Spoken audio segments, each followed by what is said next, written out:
صدري ويسر لي أمري واحلل عقدة من لساني يفقه قولي واللهم ثبتنا عند الموت بلا إله إلا الله واللهم اجعلنا من الذين آمنوا وعملوا الصالحات وتواصوا بالحق وتواصوا بالصبر آمين يا رب العالمين।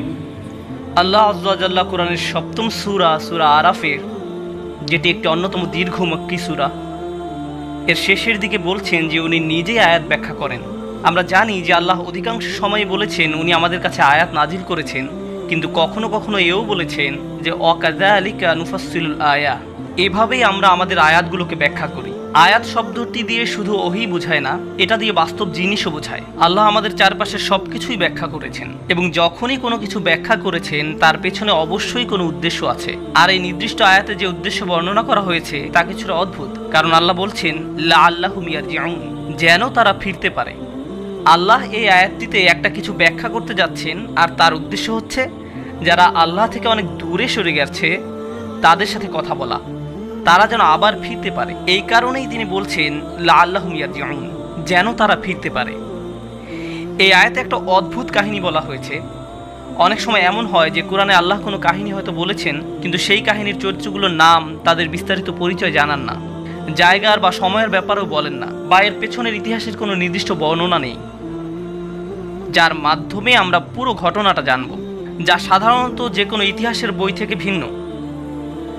প্রকৃতপক্ষে এই আয়াতের ভাষা এতই সাধারণ যে এটা যে কারোর জন্য প্রযোজ্য হতে পারে, কিন্তু তা সত্ত্বেও আল্লাহ এটিকে নির্দিষ্ট করেছেন এই বলে, অতলু আলাইহিম নাবা আল্লাযী আতাইনাহু আয়াতিনা, আর আপনি তাদেরকে শুনিয়ে দিন সেই লোকের অবস্থা যাকে আমি নিজের আয়াতসমূহ দান করেছিলাম।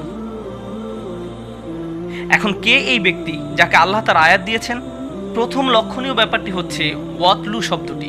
রাসূলুল্লাহ সাল্লাল্লাহু আলাইহি সাল্লাম মক্কার অক্ষর জ্ঞানহীন লোকদের কাছে এসেছিলেন, এবং উনি নিজেও ছিলেন নাবিয়ুল উম্মি, অক্ষর জ্ঞানহীন নবী। তাই উলামারা বলছেন যে কিভাবে উনি তাহলে অন্যদেরকে পড়ে শোনাচ্ছেন? এই কাহিনী হোক বা অন্য যে কোনো কাহিনী হোক, যখন আল্লাহ ওয়াতলু শব্দটি বলছেন, উনি আসলে মক্কাবাসী এবং সাথে সাথে আমাদেরকেও বলতে চাচ্ছেন যে উনি আমাদেরকে এমন কিছুর জ্ঞান দিবেন যা আমরা পূর্বে জানতাম না, এবং এমন কিছু যেটা বারবার বলা হবে, কারণ এর প্রাসঙ্গিকতা কখনোই শেষ হবে না। ব্যাপারটি এমন না যে এটি পূর্বে হয়েছে ব্যাস শেষ। এটা আমার আপনার উপরেও প্রযোজ্য। এটা একটা জীবন্ত বই, এটা একটা জীবন্ত বিবরণ, আর সেই কারণে এর ভাষাটা সার্বজনীন থাকাটাই যুক্তিসঙ্গত। আমি আগেও বলেছি যে এই ক্ষেত্রে আল্লাহ কোনো বিশেষ লোক বা ব্যক্তির নাম উল্লেখ করেননি।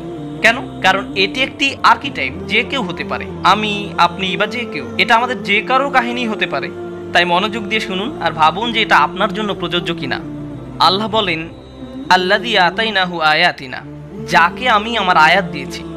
অন্য কথায় এই সেই ব্যক্তি যাকে আল্লাহ তাআলা তার পথ দেখিয়েছেন, কোন স্কলার যে কিনা কুরআন, হাদিস, শরিয়া আইন, ফিকহ নিয়ে 50 বছর ধরে পড়াশোনা করেছেন, তাকে আল্লাহ তার আয়াত দিয়েছেন। আবার এমন কেউ যে কিনা কোনো পাবলিক লাইব্রেরিতে বসে হয়তো কোরআনের একটি অনুবাদ করা কপি পড়ে মুসলিম হয়েছে, তাকেও আল্লাহ তার আয়াত দিয়েছেন। তাই আল্লাহ এই আয়াতের বক্তব্য বিশাল পাণ্ডিত্যের অধিকারী কারোর জন্য সীমাবদ্ধ করেননি, বা বিপরীতে শুধু অল্প জানা কারোর জন্য নয়। এখানে আমাদের সবার সম্পর্কে বলেছেন, কারণ আল্লাহ সবাইকে কিছু না কিছু জ্ঞান দিয়েছেন। প্রকৃতপক্ষে এখানে বসে যারা জুমার খুতবা শুনছেন, আমি সহ আমাদের সবাই আল্লাহর আয়াত প্রাপ্ত, হয়তো কম বা বেশি, কিন্তু আমাদের সবাই এর অন্তর্ভুক্ত। এমনকি আপনি যদি সামান্য একটু কুরআনও জানেন, সামান্য একটু আল্লাহর হিদায়াতের স্পর্শেও আসেন, এমনকি আপনি যদি শুধু ফাতিহার প্রথম শব্দটা জানেন, অথবা আপনি শুধু জানেন বিসমিল্লাহির রহমানির রহিম, এটাও আয়াতের কিছুটা যা আল্লাহ আপনাকে দিয়েছেন। তাই এই আয়াতে আল্লাহর অনুগ্রহটা হচ্ছে তাদের উপর যারা এখন শুনছেন। এমন কারো কথা বলছে না যা আমার বা আপনার থেকে উঁচু স্তরে রয়েছেন। আতাইনাহু আয়াতিনা, এরপরে আল্লাহ সমস্যার বর্ণনা করছেন, এই ধরনের লোকের খবর জানাচ্ছেন। আপনাদেরকে এই লোকের পরিচয় বলি। এই লোককে আমরা আমাদের পথ নির্দেশনা দিয়েছি, আমাদের আয়াত দিয়েছি, এই বিশ্বাস সম্পর্কে তাকে কিছুটা শিখিয়েছি। আল্লাহ নিজেই বলছেন তিনি নিজেই সেই শিক্ষার পথ তৈরি করে দিয়েছেন। ফানসালাখা মিনহা, আরবিতে ইনসিলাখ শব্দটি যখন কোনো প্রাণী তার খোলস ফেলে দেয় সেটা বোঝাতে ব্যবহৃত হয়। সবচেয়ে সহজ উদাহরণ হবে সাপের। আমরা জানি যে সাপ একটা সময়ে তার খোলস ফেলে দেয়, তাতে সে তার বাইরের চামড়াটা ফেলে দেয়, বিশেষত বড় সাপের ক্ষেত্রে এটা তারা প্রায়ই করে, এবং আপনি শুধু দেখবেন যে বাইরের চামড়াটি পড়ে রয়েছে। যদিও এই শব্দ থেকে সাপের প্রতিচ্ছবি পাওয়া যায়, কিন্তু আল্লাহ তো সাপ নিয়ে কথা বলছেন না, আল্লাহ বলছেন মানুষ নিয়ে, যাদেরকে আল্লাহ তার দ্বীনের জ্ঞান দিয়েছেন, তাদেরকে ওনার আয়াত দিয়েছেন। এর সাথে খোলস পরিবর্তনকারী সাপের সম্পর্ক কি? আসলে আল্লাহ তাআলা এমন একজন ব্যক্তির ছবি দেখিয়েছেন যে ধর্মটাকে বাহ্যিকভাবে ধরে রেখেছে হয়তো, কিন্তু ভিতরে আসলে সে এটা থেকে অনেক দূরে সরে গিয়েছে। তার অন্তরে আসলে দ্বীনের কিছুই নেই, অর্থাৎ তারা দ্বীনটাকে অনেকটা একটা ছদ্মবেশের মতো ধারণ করত। তাদের অন্তরে এর কোনো প্রভাব নেই আসলে, যদিও তারা হয়তো দ্বীনের অনেক কিছুই পালন করে বাহ্যিকভাবে, যেমন নামাজ পড়া, হালাল খাবার খাওয়া, সালাম বিনিময় করা, অথবা বিশেষভাবে পোশাক পরা, এর সবই বাহ্যিক, কিন্তু ভিতরে দ্বীনের কিছুই অবশিষ্ট নেই। ওই ব্যক্তির আত্মা বলতে আর কিছুই নেই যা বিশ্বাসের সাথে সম্পর্কযুক্ত, শুধু কৃত্রিম ধার্মিকতার বহিঃপ্রকাশ। এটা অনেকটা ভিতরে ডিমবিহীন খালি খোলসের মতো। তাই আল্লাহ বলছেন, আমি তোমাদেরকে সেই লোকের কাহিনী বলতে চাই যাকে আমি দ্বীনের কিছুটা হলেও জ্ঞান দিয়েছিলাম। তারা ধর্ম সম্পর্কে জ্ঞান অর্জন করেছিল, কিন্তু তারা শুধু সেটাকে বাইরেই ধারণ করেছিল, আর তাদের ভিতরে সেটা থেকে তারা যোজন যোজন দূরে ছিল। তাই তাদেরকে দেখে হয়তো মনে হয় তারা অনেক বড় মুসলিম, তারা দ্বীনের ব্যাপারে সচেতন, নিয়মিত দ্বীন পালন করে ইত্যাদি, কিন্তু তাদের ভিতরে আসলে কিছুই নেই। কি ভীতিকর একটা ব্যাপার। ফানসালাখা মিনহা। এখন চলুন এটার বিভিন্ন পর্যায় নিয়ে আলোচনা করি। আমি প্রথমেই বলছি, এটা সেরকম লোকের ক্ষেত্রে হতে পারে যে দ্বীনের খুব সামান্য কিছুই জানে, আবার এমন ব্যক্তির ক্ষেত্রেও এটা হতে পারে যে হয়তো তার পুরো জীবন দ্বীন শিক্ষায় ব্যয় করেছে। এমন ব্যক্তি যাদের কাছে দ্বীনের ন্যূনতম জ্ঞান আছে, কিংবা এমন ব্যক্তি যে দ্বীন শিক্ষায় আলিম। এমন হতে পারে যে জীবনের কোনো না কোনো পর্যায়ে তারা হয়তো আল্লাহ যা তাদেরকে দিয়েছেন তা থেকে বিচ্যুত হয়ে যায়। আর একটা কথা, আল ইনসিলাহ আর আল ইবতিয়াদ সমার্থক, নিজেকে দূরে সরানো। আল্লাহ তাদেরকে যা দিয়েছেন তারা তার থেকে দূরে সরে যায়, কেউ একজন যদি আল্লাহ তাকে যা দিয়েছেন তার থেকে বিচ্যুত হয়ে যায়, তাহলে সে জীবনে যত জ্ঞানই অর্জন করুক না কেন, যত পড়াশোনাই করুক না কেন, এই দ্বীনের প্রকৃতি হচ্ছে এটা পাওয়ার পর আপনি কোনো পরিশ্রম করা ব্যতীত ধরে রাখতে পারবেন না। আপনি এরকম বলতে পারবেন না যে আমি 2 বছর আগে পুরো কোরআন পড়েছিলাম, এখন আমি জানি এতে কি আছে, এটাই যথেষ্ট। এরকম হবে না। আল্লাহ বনী ইসরাঈলদের বলছেন, হুজুমা আতাইনাকুম বিকুওয়াতিন। অন্য আরেক জায়গায় বলছেন, ওয়াসমাউ, আমি তোমাদেরকে যা দিয়েছি প্রবল শক্তি দিয়ে তা ধরে রাখো। আপনাকে এই কিতাব শক্ত করে ধরতে হবে এবং এতে কি আছে তা বারবার নিজেকে স্মরণ করাতে হবে। আরেক জায়গায় আল্লাহ বলছেন, বারবার শুনতে থাকো। এমন পরিবেশে আপনার থাকতে হবে যেখানে আপনি শুধু উপদেশ দিবেন না, উপদেশ নিবেনও। আপনি এমন হতে পারবেন না যে আমি সব জানি, আপনাকে বারবার তা নিজেকে মনে করাতে হবে, বারবার দ্বীনের সাথে আপনার নিজেকে সম্পৃক্ত করতে হবে। অন্যথায় যেটা হবে, বাহ্যিকভাবে আপনি জ্ঞানেই থাকবেন, বাহ্যিকভাবে হয়তো আপনি যখন তখন আয়াত কোট করতে পারবেন, বাইরে থেকে মনে হবে আপনি খুব ধার্মিক, কিন্তু ভিতরে আপনার অন্তর আল্লাহর কালাম থেকে বিচ্ছিন্ন হয়ে গেছে, সেই আয়াত থেকে বিচ্ছিন্ন হয়ে গিয়েছে যা আপনাকে দেয়া হয়েছিল। তাই আল্লাহ বলছেন, ফানসালাখা মিনহা, মানে হচ্ছে সে ভিতরে মানসিকভাবে, আত্মিকভাবে আল্লাহর আয়াত থেকে সে অনেক দূরে সরে গেছে। তাই ভিতরে আর বাইরের মাঝে এখন অনেক ফারাক রয়েছে। আর যখনই এরকম হয়, ফাআতবাআহু শাইতান, শয়তান সাথে সাথে তাকে অনুসরণ করা শুরু করে, তাকে পথভ্রষ্ট করার সর্বোচ্চ প্রচেষ্টা চালাতে থাকে। আরবিতে তাবিআ মানে হচ্ছে কাউকে অনুসরণ করা, আর আতবা হয়, এটাকে আরবিতে বলা হয় মুবালাগা, মানে হচ্ছে কোনো কিছু জোর দেয়া বোঝানো। আর অর্থ দ্বারায় সে তাকে প্রতি পদে পদে অনুসরণ করে, একটা সেকেন্ডও এমন যায় না যে শয়তান তাকে ছাড়ে। এখানে শয়তান সম্পর্কে একটা জিনিস জানতে পারছি যে এমন ব্যক্তি যে আল্লাহর দিকে এগিয়ে এসেছিল, যাকে আল্লাহ আয়াত দিয়েছিলেন, যখন সে আল্লাহ থেকে দূরে সরতে থাকে, শয়তান সুযোগ দেখতে পায় এবং সে তার পেছনে উঠে পড়ে লাগে। সেই লোকই হয়ে পড়ে তার প্রধান প্রজেক্ট, সে সব কিছু ছেড়ে আপনার পেছনে লাগে। এটাই ফাতবাহু শাইতান। তাই শয়তান তাকে প্রতিনিয়ত এ ব্যাপারে উৎসাহ দিতে থাকবে, আর যেটা হবে, শয়তান তাকে যখন ওয়াসওয়াসা করতে থাকবে, সেটা আল্লাহর আয়াতের ঠিক বিপরীত। আল্লাহ এই ব্যক্তিকে ন্যায় অন্যায়ের পার্থক্য করতে শিখিয়েছিলেন, তাকে বিনয়ী, ভদ্র, দয়ালু এবং ন্যায় অন্যায়ের পার্থক্য করতে শিখিয়েছিলেন, কিন্তু শয়তান তাকে অনুপ্রেরণা দেওয়া শুরু করে। তখন সে চায় ওই ব্যক্তি তাকে অনুসরণ করুক এবং সে ওই ব্যক্তি এবং আল্লাহর আয়াতের মাঝে দূরত্ব তৈরি করে দেয়। আল্লাহর অবাধ্যতা করাকে তার কাছে সৌন্দর্য মণ্ডিত করে তুলবে। শয়তান তাদের কাজ তাদের নিকট সুন্দর করে তুলবে। আর যখনই সে এটা শুরু করে, তখন কি হয়? আল্লাহ বলছেন, ফাকানা মিনাল গাওয়িন, ফাকানা মিনাল গাওয়িন, ফলে সে পথভ্রষ্টদের অন্তর্ভুক্ত হয়ে পড়েছে। আরবিতে গাওয়া দিয়ে বোঝায় যখন কেউ সোজা পথে চলছিল, কিন্তু এক সময় সে হয়তো এমন একটা মোড় নিল যাতে সে একদমই পথ ভুলে চলে গেল। ব্যাপারটা অনেকটা হাইওয়েতে ভুল এক্সিট নেবার মতো। যাতে করে আপনি আর হাইওয়েতে ফিরতে পারবেন না। এটাই গয়েন। আল্লাহ এখানে খুবই ভীতিকর একটা পরিস্থিতির বর্ণনা দিয়েছেন। এই আলোচনায় শয়তানের টার্গেট এ ধরনের লোক নয় যারা আল্লাহকে ভুলে গেছে বা অবিশ্বাস করে। এখানে তাদের সম্পর্কে বলা হচ্ছে না, এখানে ভালো লোকদের সম্পর্কে বলা হচ্ছে, যাদেরকে আল্লাহর আয়াত দেওয়া হয়েছিল। কোনো কারণে তারা ভুল পথে চলা শুরু করেছে, ইসলাম থেকে নিজেদের দূরে সরিয়ে রাখছে, আর এই সুযোগে শয়তান তাদের চেপে ধরে। আর একবার যখন শয়তান এমন লোকদের পিছনে লাগে, সে তাকে দিয়ে এমন কাজ করাবে যা অধার্মিক লোকরা পর্যন্ত করার সাহস পায় না। এই ব্যক্তি যে কিনা বিশ্বাসীদের অন্তর্ভুক্ত ছিল, তার এমন অধপতন তার হতে পারে, সে এমন কাজ করতে পারে যা অমুসলিমরা পর্যন্ত করে না। সে এমন নিচে নামতে পারে, মানে হচ্ছে আসফালা সাফিলিন, নিচু থেকেও নিচু। আর এই আয়াত যতই অগ্রসর হচ্ছে এই ধরনের লোকদের কাহিনী নিয়ে, যারা কিনা আল্লাহর পথ থেকে দূরে সরে গিয়েছে, তখনই আল্লাহ এর করুণ পরিণতিটা বলছেন, ওয়ালাউ শি'না লা রাফা'নাহু বিহা, যদি আমরা চাইতাম আমরা তাকে অনেক উঁচু আসনে আসীন করতে পারতাম তার জ্ঞানের কারণে। অর্থাৎ যে আয়াত আল্লাহ আপনাকে দিয়েছেন, বিহা শব্দ দিয়ে আয়াত উদ্দেশ্য করা হয়েছে।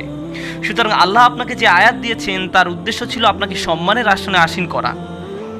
উঁচুতে ওঠানোর ধারণাটি কোরআনে চিত্রকল্প রূপে ব্যবহার করা হয়েছে।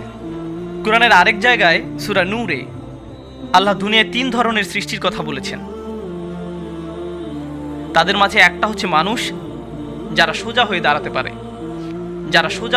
পারে। এরপর আসছে ইয়ামশি আলা আরবা, যারা 4 পায়ে চলে, 4 পায়ে চলা প্রাণীরা। ইয়ামশি আলা বাতনিহি, যারা পেটের উপর ভর দিয়ে চলে, যেমন সাপ।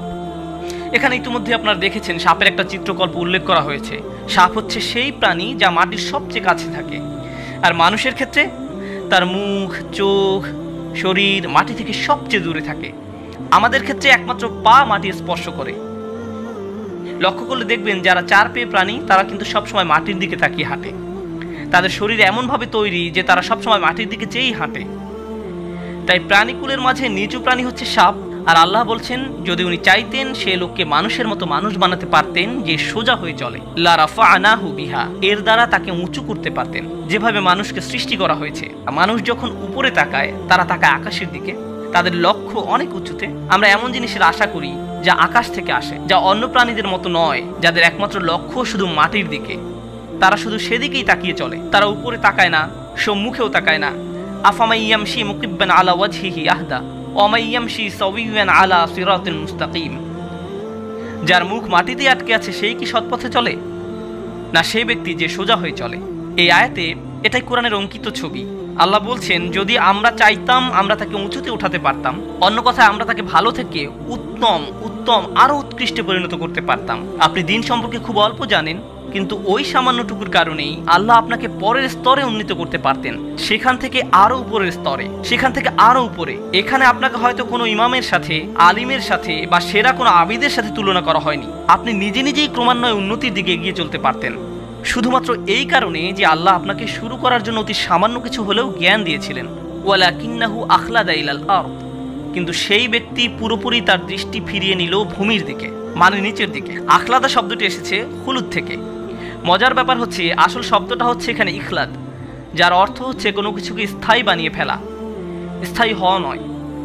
মানে হচ্ছে আখলাদা নাফসাহু ইলাল আরদ, আখলাদা হাওয়াহু ইলাল আরদ, আখলাদা হাম্মাহু ইলাল আরদ। সেই ব্যক্তি যাই করতে চাইতো না কেন তার সবকিছু এখন দুনিয়া কেন্দ্রিক হয়ে গেছে।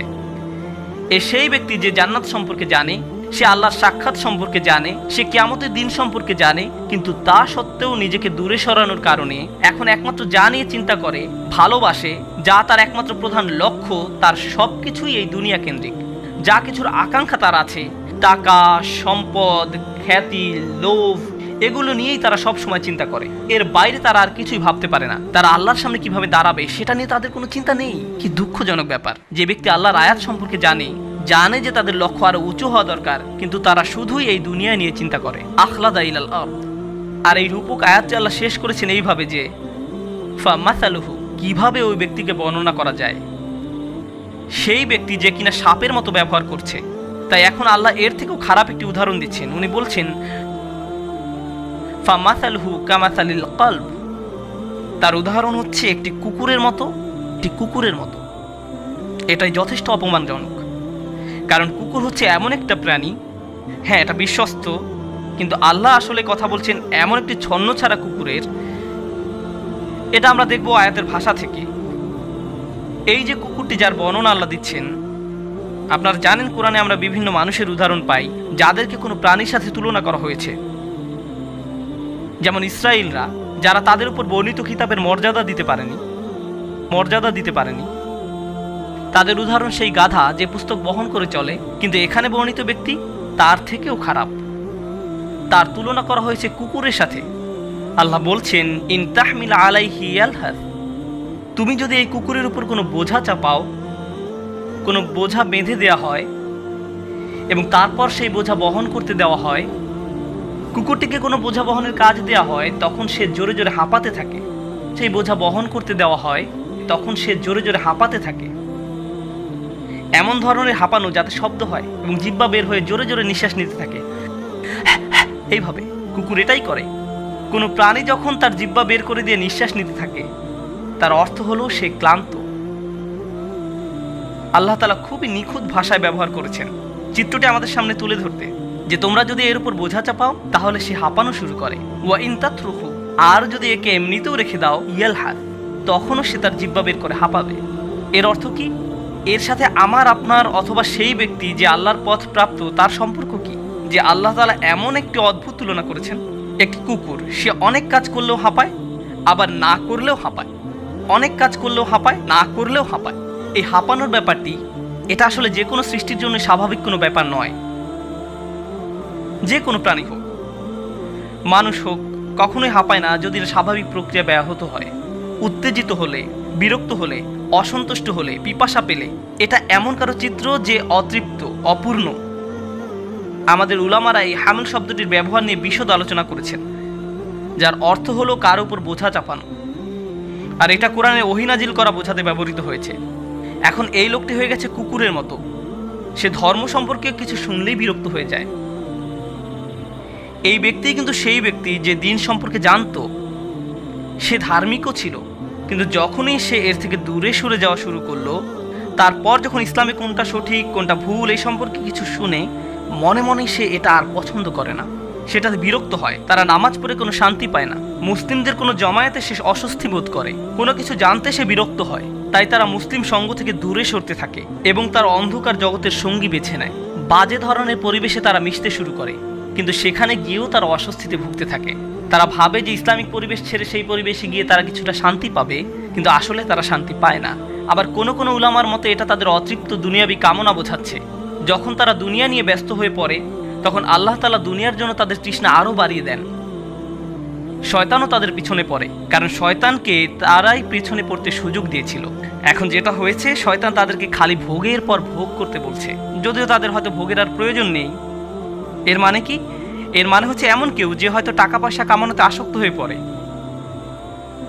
কামনা বাসনা চরিতার্থ করার ধান্দায় থাকে, অতি ভোজনে আসক্ত হয়ে পড়ে, বা এরকম কিছুতে।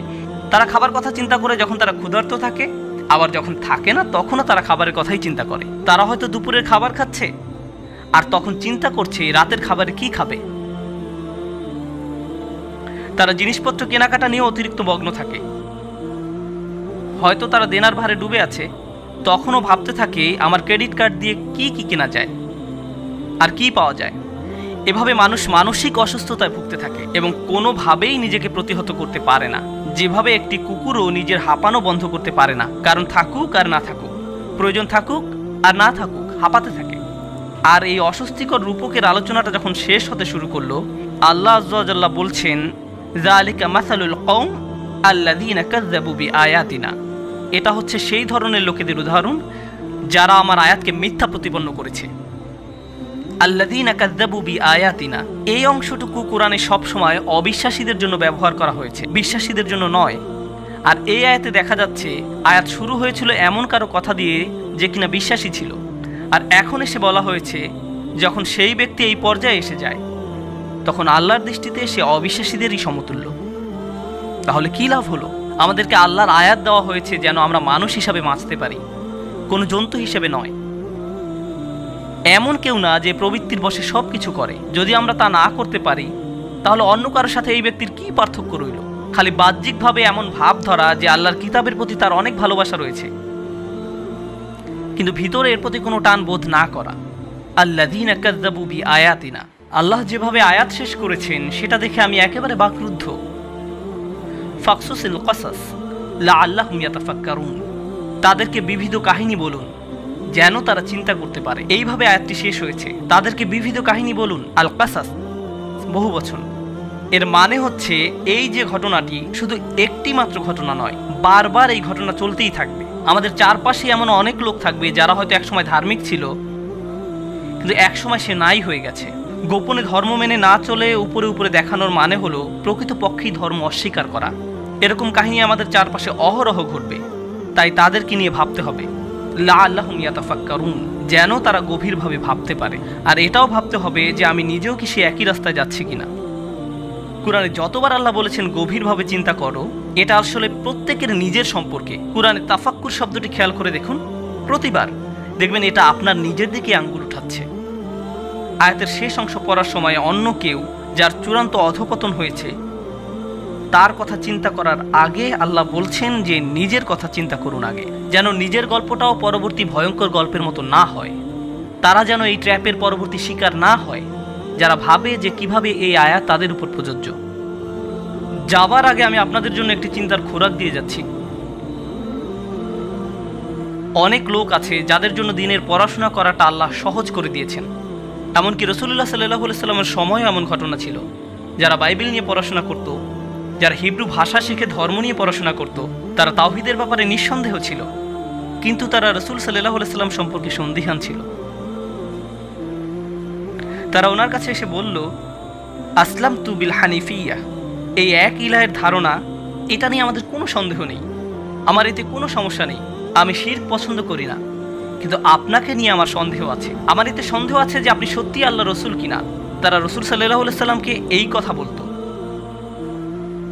রাসূলুল্লাহ সাল্লাল্লাহু আলাইহি সাল্লাম তাদেরকে প্রমাণ দিতেন, কিন্তু পরে দেখা যেত যে এই সব লোকের দ্বীন বিষয়ক পড়াশোনার সাথে তাদের অন্তরের কোনো যোগাযোগ নেই। রাসূলুল্লাহ সাল্লাল্লাহু আলাইহি সাল্লামের এই প্রজ্ঞা ছিল যে উনি বলতেন, তোমার মুখ দিয়ে যা বের হচ্ছে তা আসলে তোমার অন্তরের প্রতিফলন নয়, দুইটা ভিন্ন। শেষে এরাই ইসলামের কঠিন শত্রুতে পরিণত হলো। আজকের দিনেও এমন লোক আছে যারা দিনের শিক্ষাকে পাশ কাটিয়ে চলে। যেমন আমি নিজে যখন ইউনিভার্সিটিতে ইসলামিক স্টাডিজ করতাম, সেখানে অনেক নন মুসলিম প্রফেসর ছিল, তারা হয়তো এক যুগেরও বেশি সময় ধরে কোরআন নিয়ে পড়াশোনা করছে। মানে আমি যেটা বলতে যাচ্ছি যে তারা কোরআন নিয়ে অনেক অনেক জ্ঞানী। এমনকি তারা এটাও স্বীকার করে যে এটা একমাত্র ঐশী বাণীই হওয়া সম্ভব, এটা একমাত্র সৃষ্টিকর্তার কাছ থেকেই আসা সম্ভব, কোনো মানুষের পক্ষে এটা সম্ভব নয়, যেটা আসলে বলতে গেলে মুসলিম হিসাবেই নিজেকে সমর্পণ করার মতো। তো তাহলে কেন তারা পুরোপুরি মুসলিম হতে পারছে না? তখন তারা বলবে যে নিঃসন্দেহে এটা অসাধারণ, কিন্তু আমাকে আরো ভাবতে হবে। পরবর্তী পদক্ষেপটা তারা আর নিতে পারে না, কারণ হ্যাঁ, তাকে অনেক অনেক আয়াত দেয়া হয়েছে, কিন্তু সে ওই কমিটমেন্টটা করতে প্রস্তুত নয়। কারণ তা করলে তার নিজেকে পরিবর্তন করতে হবে, কারণ এটা স্বীকার করলেই আপনার নিজেকে পরিবর্তন করতে হবে। আল্লাহ বলছেন, বাল ইউরিদুল ইনসানু লিয়াফজুরা আমামা, আসল ঘটনা সেটাই, মানুষ আসলে নিজের প্রবৃত্তির অনুসরণই করতে চায়, এটাই আসল ঘটনা। তাদের সামনে কোনো কিছু আসলো, তাদের মন চাইলো, তারা সেটা করলো, আর পরিণতি নিয়ে কোনো চিন্তাই করলো না। যখন আপনি দিনকে পুরোপুরি গ্রহণ করেন, তারপর যখনই আপনি কোনো কিছু বলতে যান বা করতে যান, কোনো লেনদেন করতে যান, আপনি এর ফল চিন্তা করেন, আর তখন আপনি নিজেকে প্রতিহত করেন। ওয়ানাহান নাফসা আনিল হাওয়া, সে নিজেকে নিজের প্রবৃত্তির অনুসরণ করা থেকে বিরত রাখলো। এই ধর্মে আসলে আপনাকে এটা মানতে হবে, কিন্তু যারা মানে না, তারা সেটা করতে চায় না। তাদের কাছে ধর্মটা ইন্টারেস্টিং মনে হয়, তারা সেটা নিয়ে পড়াশোনাও করতে পারে, সেখান থেকে অনেক কিছু কোট করতে হয়তো পারে, কিন্তু এখানেই শেষ। আর দুঃখজনকভাবে অনেক রেগুলার মুসলিমদের অবস্থাও এমন হয়। তারা কোরআনের তিলাওয়াত শুনতে পছন্দ করে, তারা হয়তো বিভিন্ন ইসলামিক লেকচার শুনতে পছন্দ করে, বলবে হয়তো অন্যকে এটা শুনেছো, ওইটা শুনেছো, আরে আমি তো সব ডাউনলোড করে ফেলেছি। সেই জিনিসগুলো শুনতে পছন্দ করেন, কোট করতে পছন্দ করেন, বইপত্র সংগ্রহও আছে অনেক, কিন্তু সেগুলো অনুযায়ী চলা, সেই ক্ষেত্রে ইনসিলাহ করবে, তা পাশ কাটিয়ে যাবে। জীবনের যে বিষয়গুলোতে অবিশ্বাসীরা অগ্রাধিকার দেয় তারাও সেই বিষয়গুলোতে অগ্রাধিকার দিবে। আল্লাহ আমাদেরকে তাদের অন্তর্ভুক্ত না করুন যারা শুধু কৃত্রিমভাবে দিনের প্রতি অনুরক্ত। আমরা যেন ভিতরে এবং বাইরের সব দিক থেকে আল্লাহর কাছে সমর্পণ করার মানসিকতা ধারণ করতে পারি।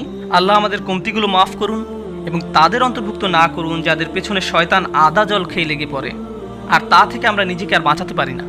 আমি আল্লাহ তাআলার কাছে চাই যেন আল্লাহ আমাদের তরুণ, বৃদ্ধ, পুরুষ, নারী, শিশু সবার মাঝে আল্লাহর দ্বীনের প্রতি, আল্লাহর কিতাবের প্রতি একটি প্রকৃত ভালোবাসা দেন।